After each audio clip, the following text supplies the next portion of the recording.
I'm here with Heather Melton, who's the chair of the Standing Commission on World Mission. They've just had a hearing with the Committee on World Mission to talk about funding for Province 9 dioceses. Heather, could you tell me a little bit about your experience with World Mission and what went on there just now in the hearing? I have been on the Standing Commission for the last 6 years, and as a part of that, we oversee these relationships that we have both with our covenant partners, who are Mexico, Central America, Liberia, the Philippines, and Brazil, as well as our relationships with our brothers and sisters in Province 9. So these hearings today were some resolutions that came out of the Standing Commission because the funding to dioceses within Province 9 and our covenant partners in the last triennium were cut.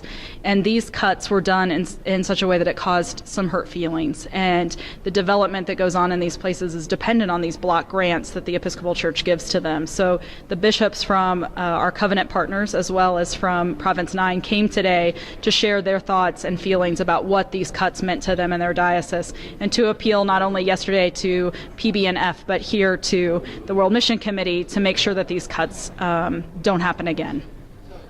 What are you asking for exactly? I mean, I know the budget is up in the air, but what would be a perfect world, and what? We're asking that, especially with our covenants, who are promises that we've made, that these block grants be maintained and not diminished as a cut, as a part of the budget. As the budget makes cuts to program, we wanted to be clear that these are not programs, these are grants and promises that we've made to our brothers and sisters in the developing world, and that we want to make sure that those are maintained. So we're asking both PB&F and World Mission to make these partnerships a priority and to not cut funding, because cutting funding means that we're cutting healthcare and education in places like the Dominican Republic and Liberia, and we're cutting all sorts of programs that are really lifting up the people that we call our brothers and sisters in Christ. One of the committee members said, essentially, we owe them money because it's money we promised. And you spoke a little bit about how it felt to go to Liberia, I believe it was, and have to apologize. Could you talk a little bit about that? Yeah, I said, essentially that's correct. We made promises to people, and in cutting the money, and I said, as a young priest, maybe it's not the polite answer, but that's how it felt, was that we had broken our promises.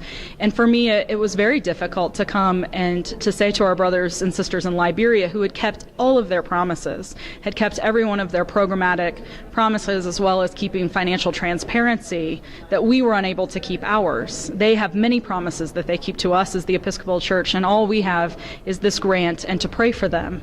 And so it's very painful when we only have 2 promises, to write a check and pray, that we couldn't do even that. And so I think ultimately that's the painful part in this, is that these are real people and these are real ministries. If I could show everyone the children that we've seen in Liberia, to take away from them is devastating. A child in Liberia can be sent to school for the cost of 2 Coca-Colas. That's how little it costs, but to them it's the world. And as we know, if we educate our children, the world is a much more peaceful place and much more just.